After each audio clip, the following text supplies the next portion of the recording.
Listeners and supporters, thank you for tuning into In Depth with Miss Ty, Appway's sisterly chats on the Hindsight Media Radio 103.5 FM, where there's always something good to talk about. Our net speaker believes that mindset is everything.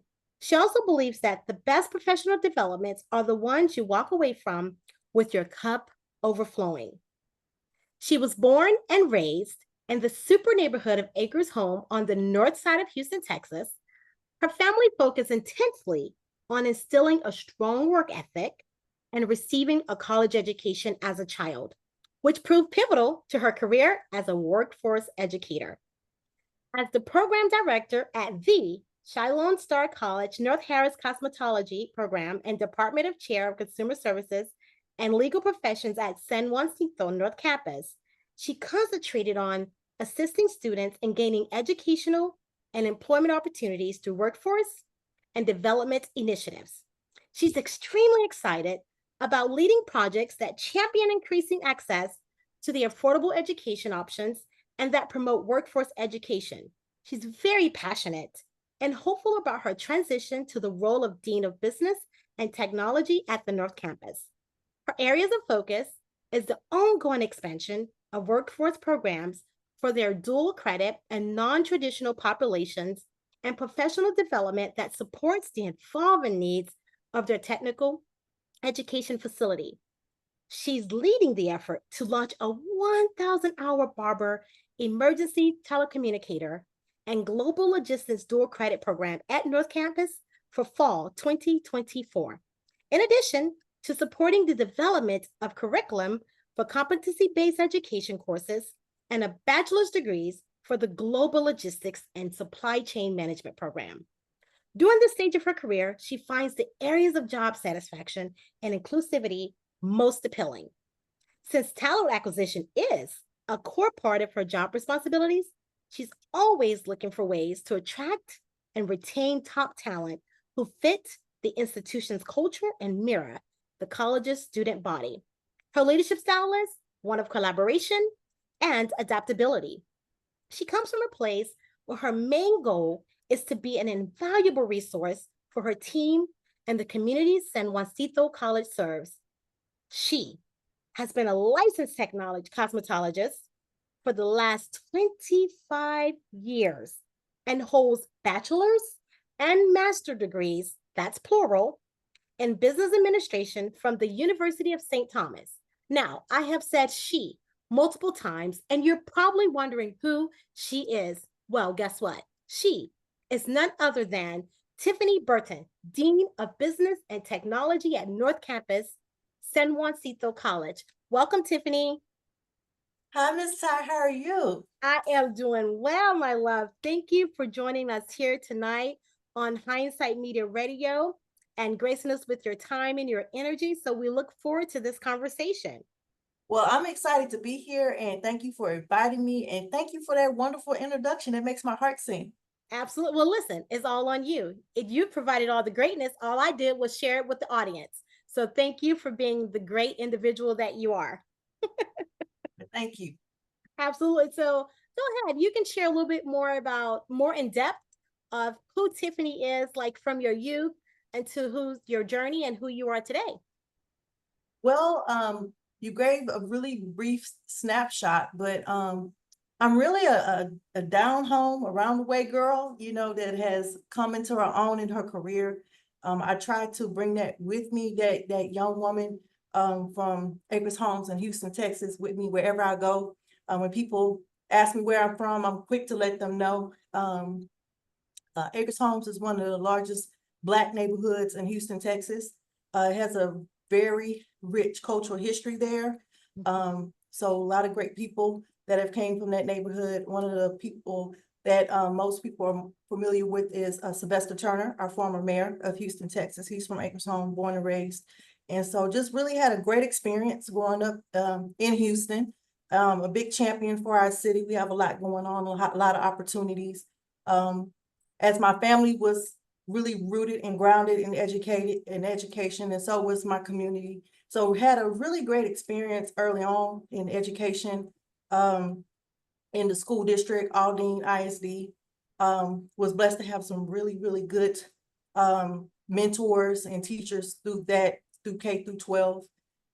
Went through a career technical program at Eisenhower High School, where I became a licensed cosmetologist in my senior year of high school, as well as being an honor student, and went on to go to college at University of St. Thomas here in Houston. Again, you're going to see the theme of Houston because we have so many things to offer here locally.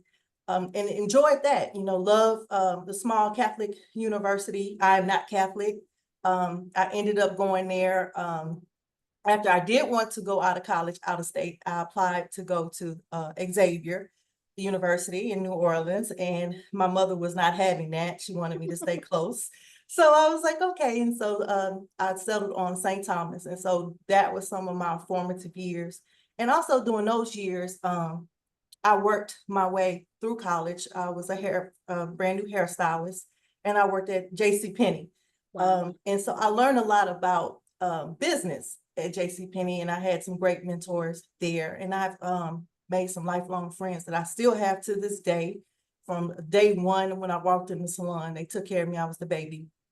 And I had some good management that passed on a lot of knowledge on how to manage large teams, large dynamic teams. So if you can have a salon and you can have all those different opinions and creative personalities in one space, and you can get them all to produce and to get behind a common goal, that says a lot about you as not only a manager, but a leader, right? Yes. To get everybody mobilized and focused on the common goal. So I think that's kind of where my education background and my entrepreneurial spirit and my people skills kind of synced. So everything that I know now and everything that I am is because of the salon. Wow. So then I went on and I decided to have my own business, and we kind of, all of us in the salon started doing different things and getting, at the time, salon suites were becoming extremely popular. So I went out on my own and got a salon suite. And so what I really learned through those years that I owned my own salon, being a small business owner is really tough, right? You have to have some grit. You have to have a lot of hope. You have to have some hustle, And so during this time, I had gotten married and started a family, and then the marriage dissolved. And so then I found myself being a single mother with a small business, and it was just a lot. And so during this time, I was amassing a really good clientele, faithful clients. And this is when, back in the day, when clients would come to you. They had standing appointments. They used to come every week, the same time, or every 2 weeks, right? Yeah. And my clientele were majority professional women. And so they worked in different aspects and different industries. And then I had a client that she was in HR at FedEx. And so I think I was kind of like expressing that I was, I was doing okay for myself, but I couldn't afford like health insurance, because at that time we didn't have the Affordable Care Act, like to get privatized health insurance. It would cost you an arm and a leg. So, I was kind of like going to like clinics or whatever. Like I pay $100 and go to the, like, I don't want to say corner store clinic, but like the little clinics, you kind of just walk in. I didn't have any health insurance. And so she was like, well, I have positions for part-time material handlers, and you can work like the third shift. And, that way you don't have to worry about your baby having a babysitter if he's like staying over with your mom overnight, and you can come and work like from 12 to 3 or 12 to 4. And you can work, 15 hours a week, and you can have full health benefits. And I was like, okay, this sounds like a plan. So, I always been advantageous. I never had an issue working. So I got on at Federal Express at Bush Intercontinental Airport. And so that was an experience. I had never worked a second job. I had never worked overnight. And then sometimes I had never worked split shift. And so like, these are all the things when people take jobs and they think the job is horrible or whatever. Just keep in your back pocket, there's always some type of skill you can take away from every job that you, or every position that you hold. And so I was at that job for 3 years. And so one day it just happened to dawn on me, I was working so hard. I was still doing hair, and I was working overnight at FedEx, and I was kind of burning the candle at both ends. Yes. And so I was just like getting really burnt out. And I remember standing on the tarmac after having like a negative exchange with my supervisor at the time over like the safety vest I was wearing or something. And I stood there and I was like, what are you doing? Like, you have a really good education that you're not using. And so I was like, okay, during this amount of time, I had came back to San Jacinto College to get a certificate to teach cosmetology. So I had my bachelor's degree. I had been working in the salon for a while. So in my mind, I have a small child and I need to get away from, working in the salon from 7 in the morning to 7 at night, and then working this third or fourth shift at FedEx. I can get into education. So I had that particular day, I was moved to go and schedule my exam to take for my cosmetology instructor's license. And the next month, I set it for 30 days out. So over the next month, I just focused and I studied for the exam and I passed it. And so it's like, what now?